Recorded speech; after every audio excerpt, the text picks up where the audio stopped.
Hai semuanya, kalau kemarin kita udah bahas tentang kebenaran dan banyak tentang Allah, sekali ini kita akan bahas tentang siapa itu Tuhan, siapa itu Allah. Kalau kita tanya ini ke orang Muslim, maka dia akan menjawab bahwa Allah adalah Allah. Kalau kita tanya kepada orang-orang kayak saksi Yehova atau misalnya Mormon, mereka akan jawab bahwa Elohim atau Yahweh adalah Allah. Lalu jika kita tanya kepada orang Kristen, maka kita akan menjawab bahwa Allah Bapa, Allah Putra, dan Allah Roh Kudus adalah Allah. Lalu di dalam jawaban-jawaban ini, penting sekali untuk kita juga memiliki jawaban. Siapa Allah kita? Siapa Tuhan Yesus? Siapa Allah Bapa? Siapa Roh Kudus? Dan pengenalan akan ini sangat penting untuk kita memiliki satu jawaban yang sama. Karena kebanyakan kita mengenal Tuhan ya berbeda-beda, bahkan bisa jadi berkontradiksi. Misalkan ada yang melihat bahwa Allah itu jahat atau Allah itu baik. Harus ada salah satu yang benar. Nggak mungkin dua-duanya salah. Nggak mungkin juga dua-duanya benar. Dan disinilah kita penting sekali untuk mengenal siapa itu Allah. Namun jika kalian tahu, kalau misalnya kalian punya teman yang di kelas diam dong, kagak pernah ngomong. Dan dia juga nggak, kalau ditanya nggak pernah jawab. Kita nggak akan pernah tahu dia punya orang tua atau enggak. Kita nggak akan pernah tahu hobinya, kita nggak akan pernah tahu apa yang dia suka, kita nggak pernah tahu siapa namanya. Mungkin kalau kita nanya terus nggak dijawab, mungkin kita bisa lihat di absensi. Tapi ternyata nama dia nama samaran. Jadi semua tertipu dengan itu. Tapi kalau misalkan kita bertanya siapa itu Jokowi, Jokowi itu memberitahu dirinya, dia kampanye, dia pergi ke suku-suku di Papua, dia pergi ke Sulawesi, dia pergi ke Sumatera untuk memperkenalkan siapa dirinya. Vote me. Lalu orang-orang dari Sumatera sampai Papua memiliki penggambaran yang sama tentang Jokowi dan tidak ada yang berbeda. Misalkan, oh dia tingginya nggak terlalu tinggi dan agak kurus, dia juga sering memakai kemeja putih, kalau ngomong pelan, orangnya santun dan sebagainya. Hal-hal itu bisa disepakati sama-sama. Dan kita juga perlu punya kesepakatan tentang siapa Allah. Namun bukan karena kita mau sepakatin segala sesuatu lalu menjadi sebuah dogma. Tidak. Tetapi kita bersyukur karena kita juga punya Allah yang memperkenalkan dirinya. Tuhan memperkenalkan dirinya melalui dua hal. Yang pertama melalui ciptaan. Kita bisa melihat matahari, bulan, bintang. Kita melihat gunung. Kita melihat ada sosok yang menciptakan semuanya itu. Dan kita percaya bahwa ada pencipta yang menciptakan semuanya. Dan kita juga melihat ada wahyu khusus di mana Tuhan Yesus turun dari surga ke dunia ini untuk memperkenalkan siapa dirinya, untuk memperkenalkan siapa Allah. Dan dia memberitakan Injil Tuhan, di mana ketika dia memberitakan Injil Tuhan itu berarti dia memberitakan siapa Allah. Dan biarlah orang-orang percaya kepada Allah yang benar, percaya kepada Mesias agar mereka boleh diselamatkan. Dan kita juga percaya ada wahyu khusus lainnya, yaitu Alkitab, di mana Roh Kudus memimpin setiap penulis-penulis zaman dulu untuk boleh memperkenalkan siapa Allah. Dari Kejadian sampai Wahyu, semua menceritakan tentang siapa Allah. Bahkan bukan cuman imam-imam atau nabi-nabi atau misalnya Musa atau Daud, tapi ada juga misalnya Nebukadnezar. Dia pernah menceritakan siapa Tuhan.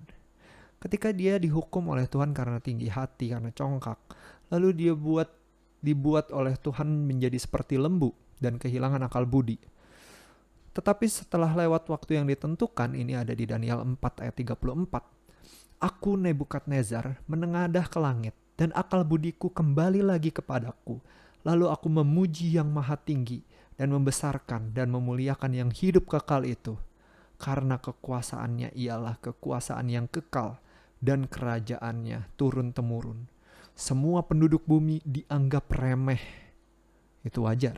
Ia berbuat menurut kehendaknya terhadap bala tentara langit dan penduduk bumi. Dan tidak ada seorang pun yang dapat menolak tangannya dengan berkata kepadanya, apa yang kau buat? Disinilah penting untuk kita memiliki pemahaman akan Allah seperti Nebukadnezar. Pastilah kita setuju. Yang pertama, dia memuji Tuhan yang maha tinggi. Apakah kita percaya bahwa Allah adalah yang maha tinggi? Sebutkan satu sosok yang lebih tinggi daripada Allah.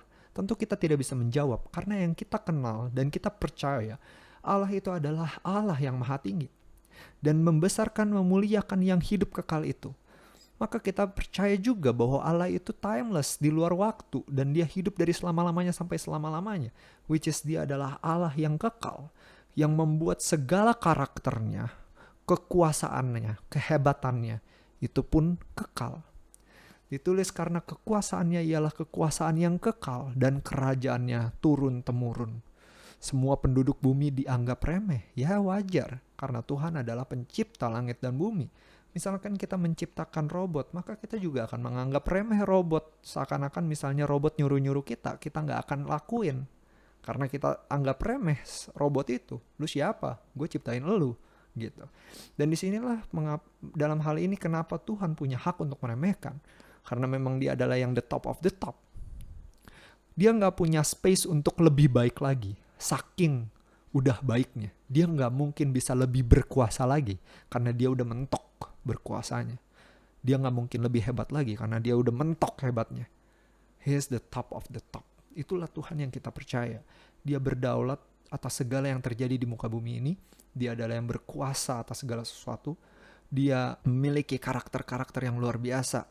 Seperti omnipresence. Omnipresence itu dia memiliki kemampuan untuk berada dimanapun. Dia juga adalah Allah yang berdaulat. Dia Allah yang cukup dengan dirinya sendiri. Dia adalah Allah yang omniscience, di mana dia mengetahui segala sesuatu dan tidak ada pengetahuan yang tidak dia ketahui. Bahkan seluruh pengetahuan di muka bumi ini dia tahu. Even yang gak masuk di ensiklopedia pun dia tahu. Dan dia bukan cuma maha tahu, tetapi dia juga Allah yang begitu bijaksana. Paling bijaksana dari segala sesuatu. Dia mengetahui apa itu benar dan apa itu salah secara clear dan mantap daripada kita yang lebih ngelihatnya segala sesuatu depends on. Tetapi Allah memiliki standar yang jelas dan Allah memiliki kemampuan untuk memiliki wisdom tertinggi. Sehingga orang manusia ketika mencari wisdom atau kebijaksanaan, tentu kita cari kepada Allah. Karena Allah adalah yang paling bijaksana di antara segala makhluk. Which is Tuhan adalah Allah yang bijaksana, yang memberikan kebijaksanaannya kepada ciptaannya. Dan kita juga percaya bahwa Allah juga memiliki kehebatan di dalam apapun yang dia mau lakukan. Dia bisa membuat ada apa yang dia inginkan untuk ada. Dia mampu untuk menggagalkan apapun yang dia ingin gagalkan.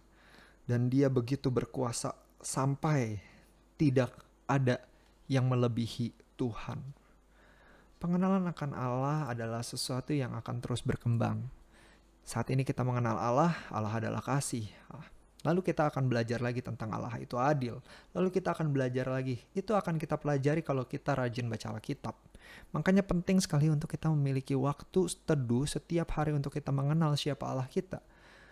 Bagaimanapun ketika kita pengen PDKT sama seseorang, kita perlu mengenal siapa dia, kita stalk dia, kita cari tahu di IG, kita cari tahu lewat teman-temannya.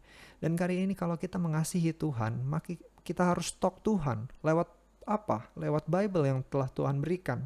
Bacalah Alkitab untuk kita boleh semakin mengenal Tuhan.